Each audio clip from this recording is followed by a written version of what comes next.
The 7 last words of the Lord Jesus Christ. Ito po yung 7 huling wika ni Jesus bago po siya malagutan ng hininga. Bago po niya i-give up yung ghost niya. Tandaan po ninyo, bilang Diyos, hindi siya pwedeng mamatay kahit kailan. Amen? Pero dahil kusa niyang ibinigay ang kanyang buhay, He gave up the ghost. Ibinigay niya ang kanyang buhay at nalagutan siya ng hininga. Pero bago dumating yung pagkalagot ng hininga niya, siya po ay nakapako ng 6 na oras from 9 a.m. to 3 p.m. nung unang Biyernes Santo. Okay? So, atin pong hihimay-himayin, atin pong, pag-aaralan ang patungkol nga po sa kanyang huling 7 wika o 7 last words. So, mag-umpisa na po tayo. First word or unang wika. Father, forgive them, for they know not what they do. In Tagalog, Ama ko, patawarin mo po sila sapagkat hindi nila nalalaman ang kanilang ginagawa. Kalimitan po sa atin po mga buhay bilang mga Kristiyano, nakaka-encounter tayo ng mga unloving na mga tao, sometimes ungrateful people na maski sabihin mong dumating yung time na nangailangan sila, nandoon ka for them, pero dumating din po yung time na ikaw naman yung parang nangangailangan pero talagang hindi nila ibinibigay yung same na tulad ng iyong ginawa. Sa mga pagkakataong ganito, mas kailangan natin yung tinatawag na kaalaman tungkol doon sa ginawa ng Panginoong Jesus.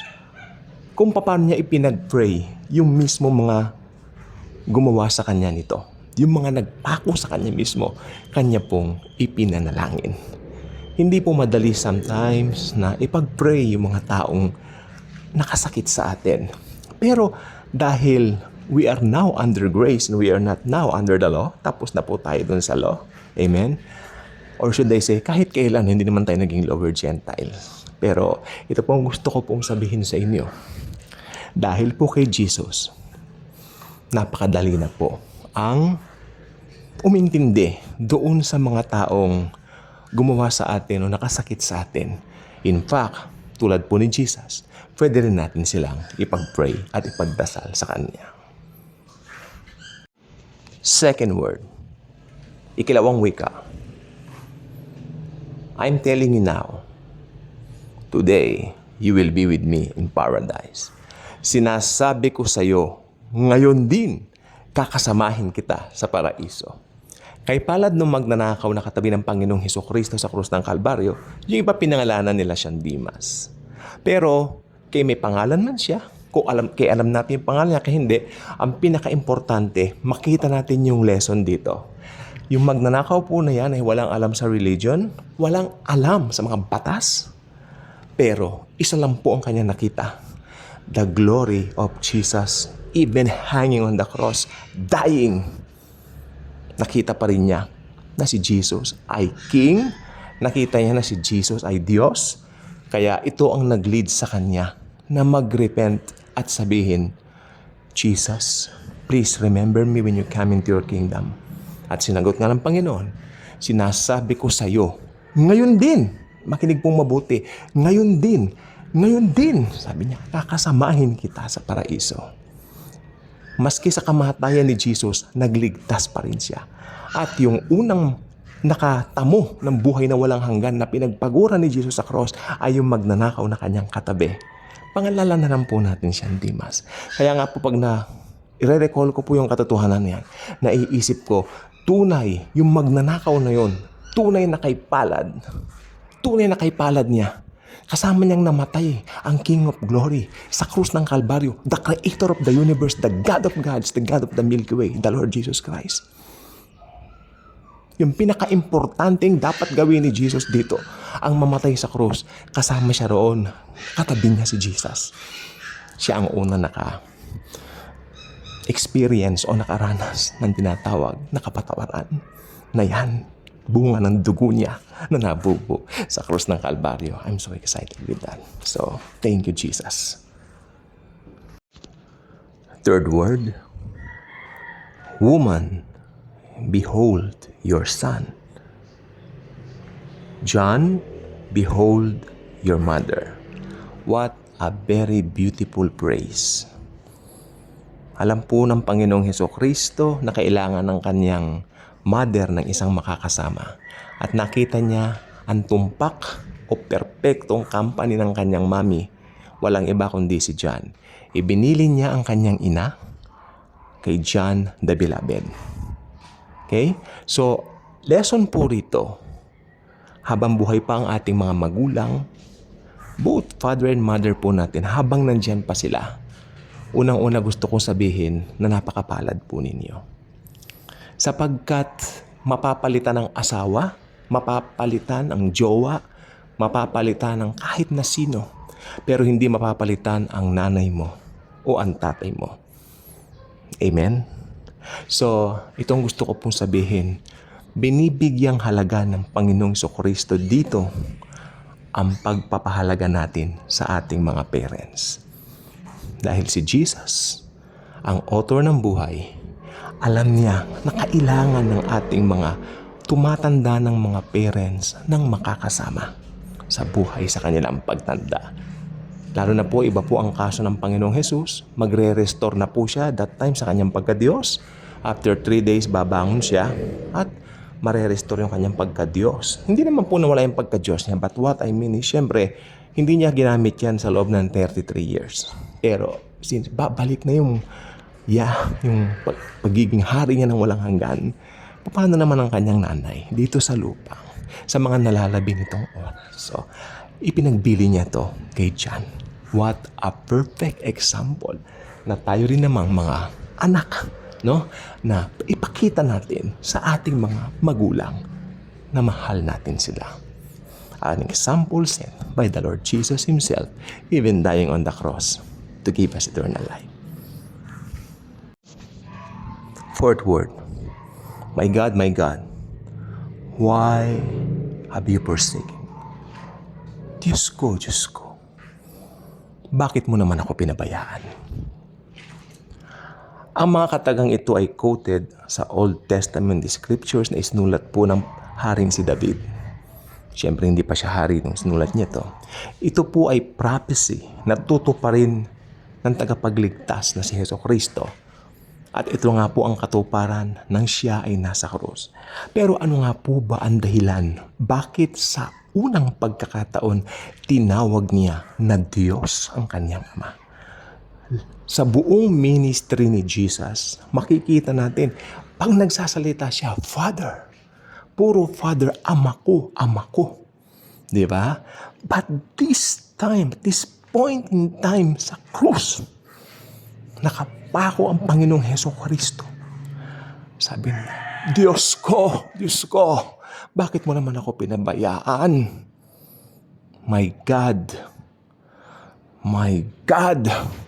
why have you forsaken me?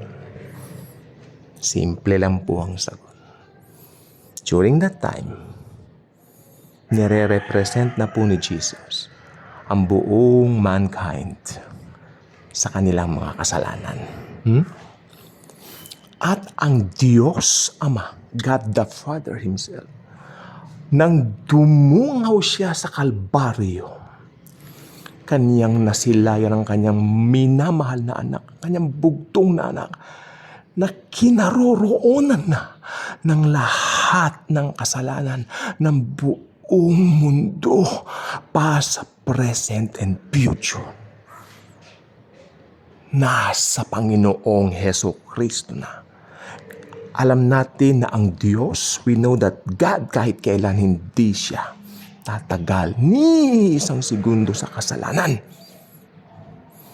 Kaya nag-withdraw ang Diyos kay Jesus. Iniwan niya si Jesus alone, dying on that cross, on that very faithful day of First Good Friday. Iniwan niya si Jesus. That's why the Lord Jesus shouted, Diyos ko, bakit mo naman ako pinabayaan? My God, why hast thou forsaken me? dahil sa atin.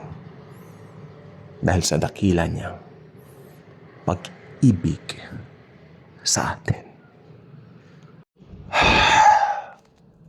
Peep word. I thirst. Nauuhaw ako. Opo, nauuhaw si Jesus sa pagmamahal ng mga tao.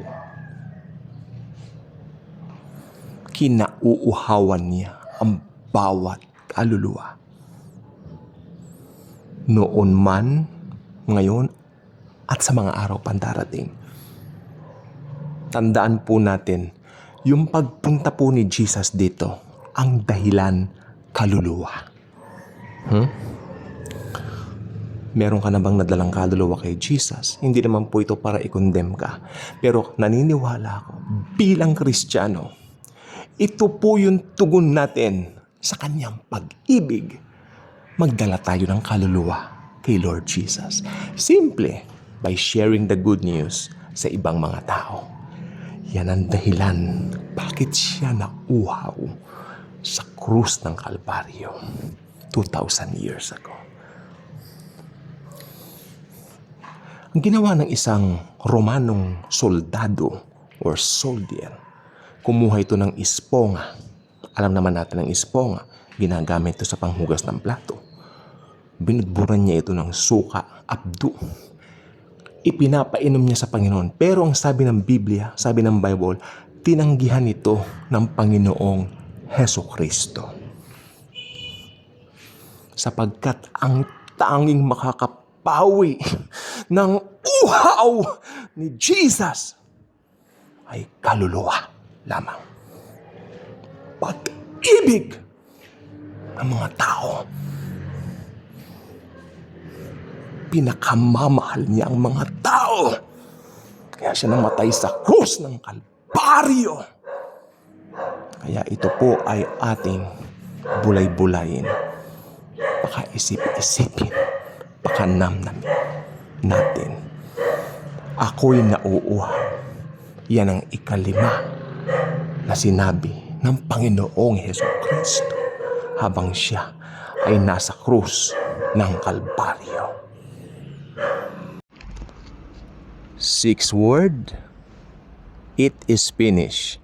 Yes. Naganap na. And in Greek, ito po ay tetelestai. Amen? Nang namatay si Jesus sa cross, nang isigaw niya yung napaka-importanting word na tetelestai in Greek, no? Or it is finished in English. Yung kortina po ng temple, nahati. Mula itaas, pababa. Ibig sabihin ng gumawa po nun, ang Diyos Ama po mismo, God the Father mismo. Kasi, kung nahapak ito mula baba pataas, ibig sabihin po, gawa po yun ng tao. At yun po ang delikado. Pero makatitiyak po tayo. Amen? Doon po sa Holy of Holies, nahapak yung kortina mula itaas hanggang baba. It means, tapos na po lahat ng mga Old Testament offering. Amen? Yung perfect Lamb of God na i-offer niya na yung kanyang buhay. So, ito ang pinaka-glorious sa lahat. So, in fact, bilang mga Kristiyano, ang tanging gagawin lang natin is to say, thank you, Jesus. In fact, we don't have to do anything than to say, thank you, Lord. Amen? We just have to believe in His finished work on the cross. Ito pong finished work ni Jesus ang pinaka-importanteng ma-preach sa buong mundo. Sapagkat ito po ang magdadala ng buhay na walang hanggan sa mga tao. Amen? So, kung finish na po, nakakalungkot yung ibang mga Kristiyano, meron silang sinasabi, say by grace sila, pero nananangan pa rin sila dun sa mga pwede nilang gawin para ma-please ang Diyos sa kanila. That's wrong. Sapagkat ang iyong both salvation and sanctification, I believe, galing po lahat sa Panginoong Hesukristo. Wala kang pwedeng i-contribute para matuwa ang Diyos sa'yo. Isa kang sakdal na makasalanan na tao. Ako rin ganun dati. But when I believe Jesus alone saves, John 3:16. For God so loved the world that He gave His only Son, that whosoever believeth in Him will not perish, but will have everlasting life. So it is finished already. Okay, itong Lenten season na tinatawag lang ito, let this season be a celebration. Praising Jesus, thanking Him, singing praises to Him. He deserves all the glory. He deserves all the praises. Amen? Sa Kanya lang ang papuri. Thank you, Jesus. Seventh word. The last word of Jesus on the cross. Father, into Thy hands I commit my spirit. Ama ko, sa iyong mga kamay, hinihahabilin ko ang aking kaluluwa. Napansin po ba ninyo? Kanina, sabi niya, my God, why hast thou forsaken me? Diyos ko, bakit mo ako pinabayaan? Pero ngayon, sabi niya, Father, into Thy hands I commit my spirit. Okay? And then sabi niya, Ama ko, sa iyong mga kamay, itinatagubilin ko ang aking kaluluwa. Nagbalik na po sa Father, nagbalik na sa Ama, hindi ba? Ibig sabihin, naisigaw na ni Jesus yung it is finished. Kaya, nagbalik na yung relasyon. Ibig sabihin, bukas na ang langit, 24/7. Bukas na ang gloria ng langit, 24/7. Anytime na ang makasalanan ay nakarinig ng gospel at naniwala sa ginawa ni Jesus sa cross, immediately ang taong yan magkakaroon ng eternal life. Magkakaroon ng buhay na walang hanggan. Ito po yung tinatawag na Zoe life. Pag sinabing Zoe life, ito yung pinakamagandang uri ng buhay sa salitang Grego. Sapagkat ito po ay buhay ng Diyos. The life of God. Ito po ay para doon sa mga mananampalataya sa Panginoong Hesukristo bilang kanilang sariling Panginoon at tagapagligtas. Bago natin tapusin ang munting vlog na ito sa kanyang 7 huling wika sa cross, nasuri na po ba ninyo ang inyong mga sarili? Inyo na po bang napagtanto? Tinanggap na po ba ninyo si Jesus as Lord and Savior ng inyong mga buhay? Kung hindi pa, magdasal muna tayo. Quick prayer na magbabago ng inyong buhay magpakailanman. Let's pray. Lord Jesus, I know that I'm a sinner. I know that you died on the cross to pay for my sins. Alam ko, Panginoong Jesus, pinanganak ako sa kasalanan, pero namatay ka para bayaran lahat ng ito. Naniniwala po ako, Panginoong Jesus, na ikaw lang po ang makapaghuhugas ng aking mga kasalanan.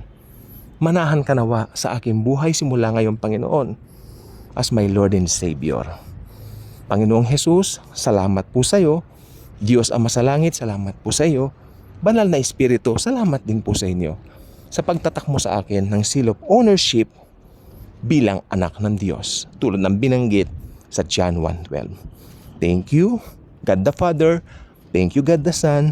Thank you, God the Holy Spirit. In the mighty name of the Lord Jesus Christ. Amen at amen. Mga kapatid at mga kaibigan, ako'y nagpapasalamat po sa inyo sa pagsama po ninyo sa akin this week dito po sa ating 7 last words or 7 palabras. Okay? Ito po naman kasi ay pagdiriwang nila ng ganitong tinatawag na season ng paggunita sa ginawa ng Panginoong Jesus. That's why meron din po tayong ganitong vlog ngayon, and I think kahit sino po ang gumawa ng vlog, katanggap-tanggap po. Basta ang gagawin po nating sentro ay yung ginawa ng Panginoong Hesukristo sa krus ng Kalbaryo. Yun yung binayaran niya lahat ng kasalanan natin, past, present, future. Okay? So maraming pong salamat sa inyo sa inyong pagsama sa 7 palabras na yun. Thank you. That's always and forever. Jesus truly loves us all. Tandaan nyo, tetelestai. It is finished. Naganap na. Wala ka nang pwedeng gawin, kundi pasalamatan si Jesus. Kung hindi ka pa mananampalataya, ang tanging magagawa mo, manampalataya ka that He died for you. Tapos na po yan. Pasok ang eternal life sa'yo. So I hope itong Lenten season na to, maging more Jesus conscious tayo rather than religion conscious. Okay? Thank you. And as always and forever, Jesus truly loves us all.